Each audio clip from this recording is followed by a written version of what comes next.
things are different.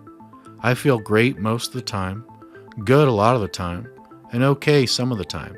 Very rarely, my energy and mood tank, and during these times, I know what to do to restore health quickly, and I do them. Little things that made me feel good or great or extraordinary as a kid are having that same effect on me these days.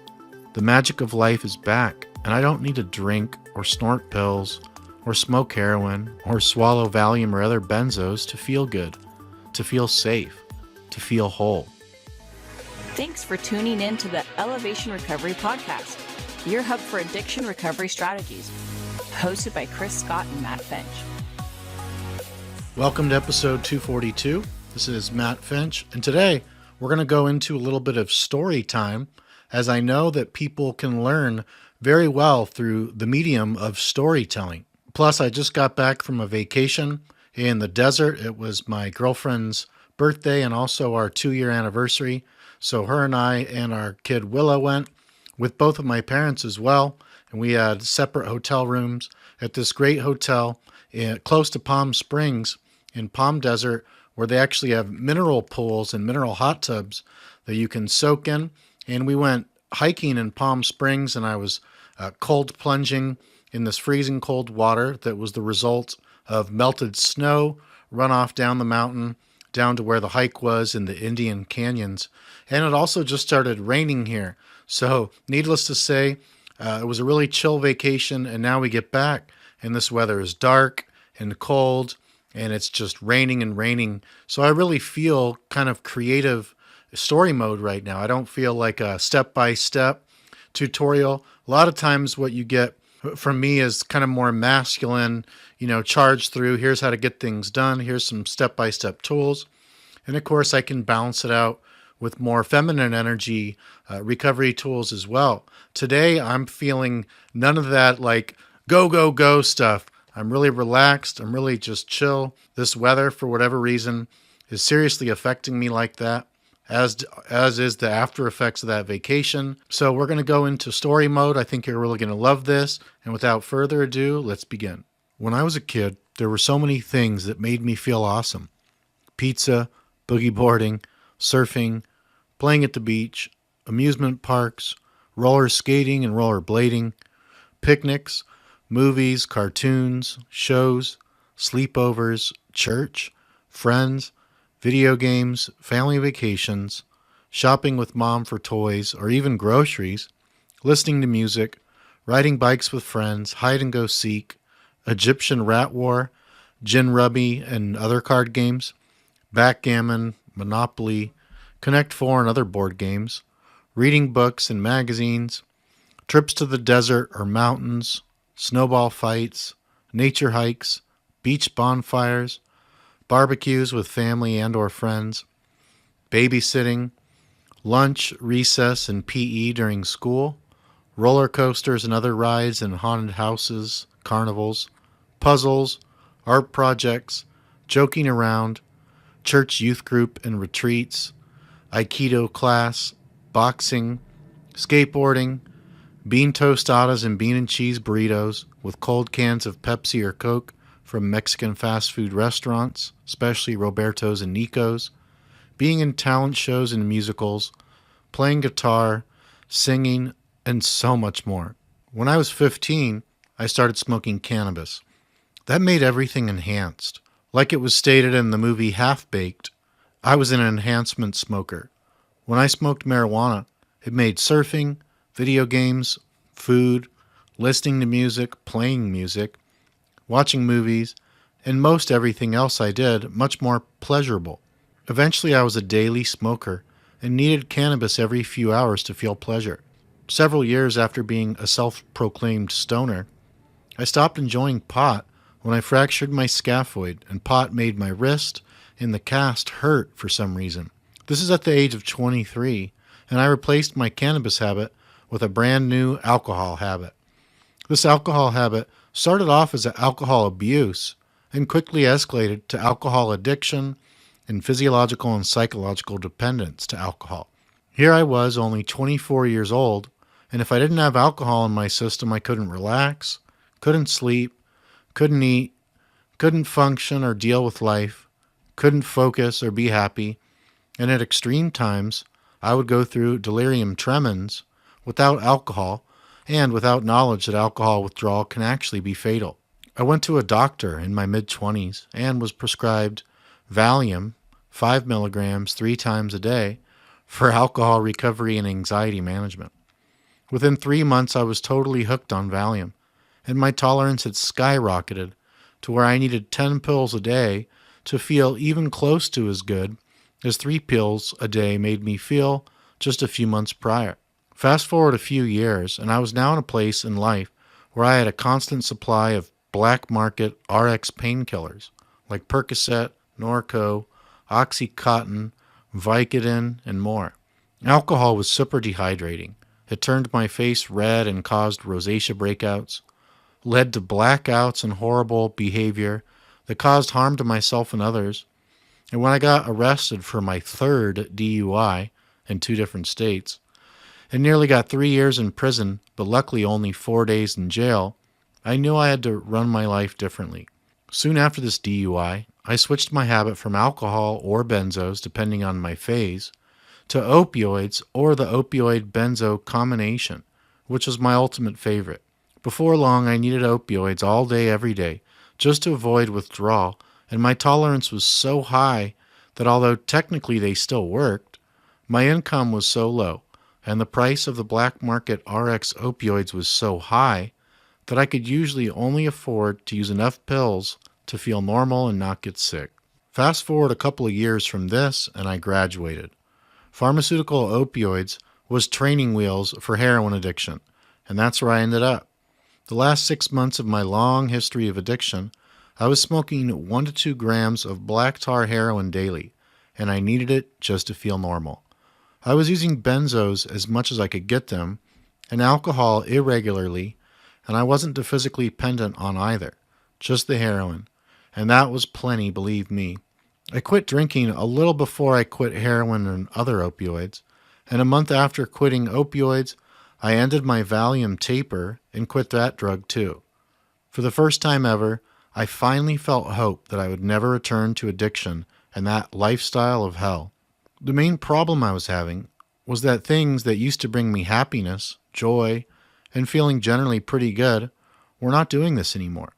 And that's the problem that kept me on the addiction, recovery, relapse, addiction, recovery, relapse, and on merry-go-round for so long.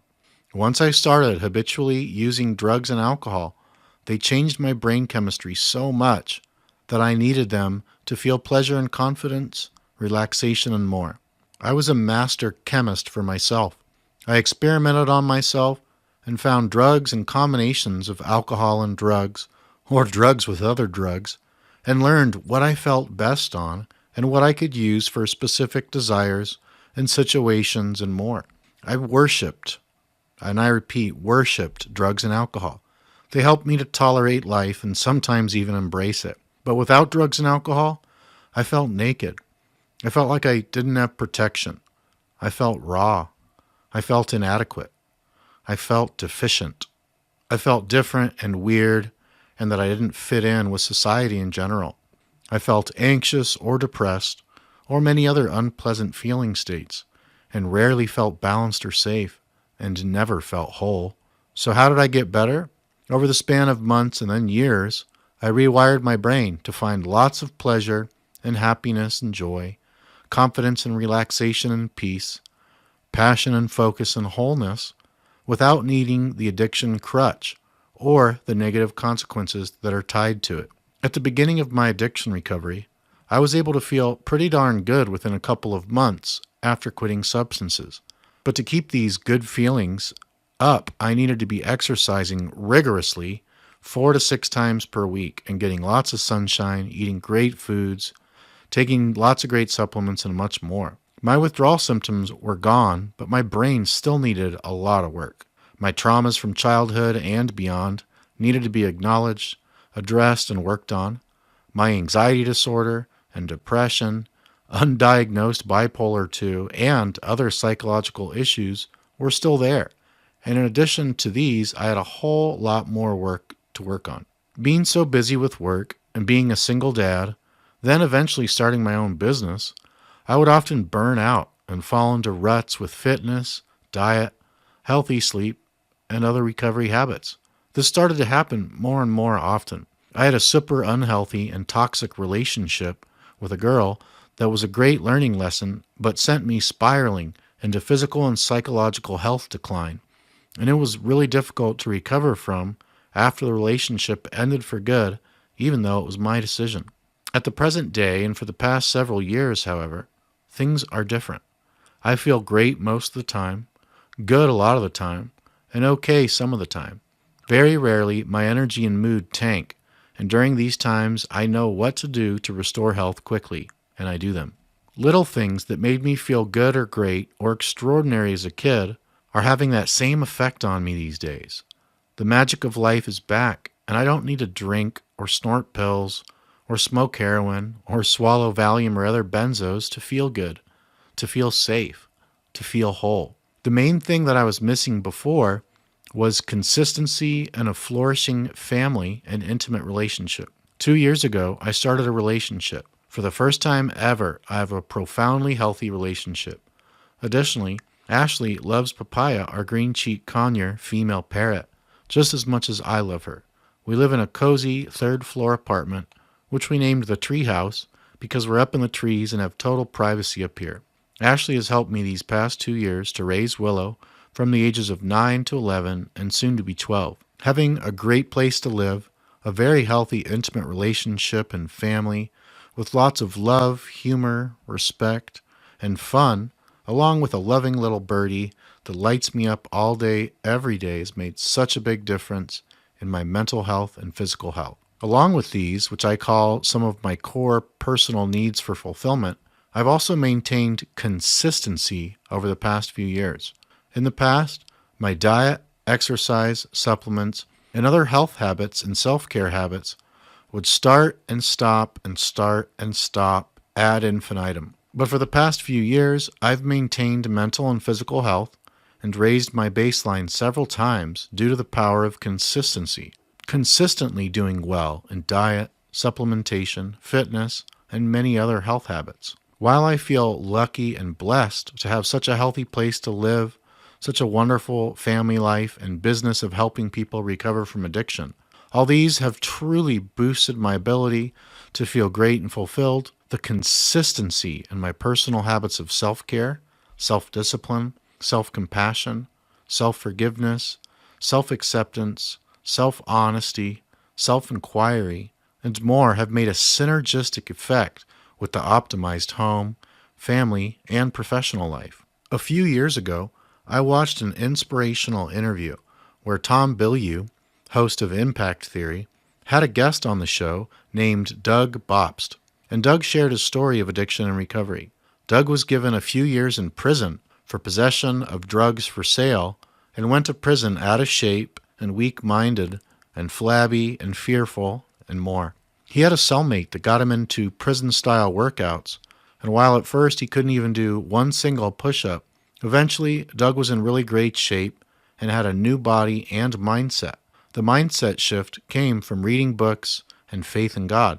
In the interview, Doug said that his core 3 elements of his addiction recovery were fitness, faith, and family. In my own experience, as well as the people I've coached or corresponded with, it appears that these 3 F's are super helpful for helping a person to recover and feel awesome and fulfilled and more. But without consistency at fitness, faith, and family, you can imagine that one can backslide, fall into ruts, and even fall down so low that addiction becomes a present-day lifestyle yet again. What the heck is my point with all this storytelling? My point is not that you should focus on fitness, faith, and family.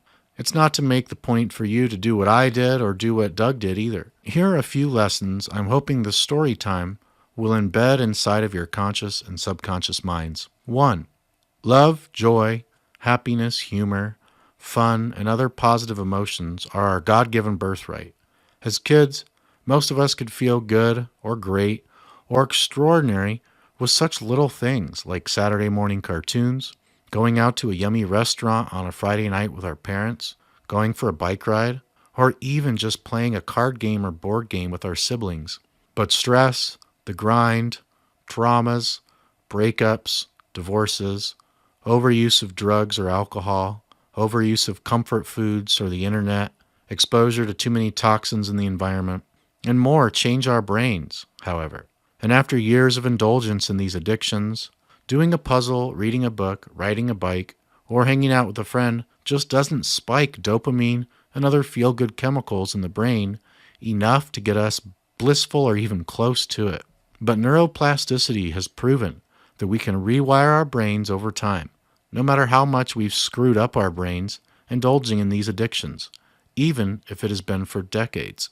2. Rewiring the addicted brain takes time, but it can be greatly sped up with things like fitness, supplementation, diet, healthy relationships, family, faith, reading, playing, laughing, and other healthy and adaptive habits for mental, physical, and spiritual health and wellness. 3. Consistency is something that many people can keep up for weeks or months, but the true power of consistency comes from making it a long-term habit.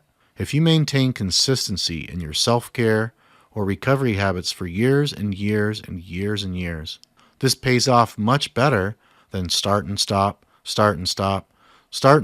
efforts with short or medium durations of consistency that are always ending with a falling apart of your routine and habits and rituals for your body, mind, spirit, and relationships health. And that concludes today's story and podcast. Thanks so much for tuning in, and I look forward to seeing you next time. Take care.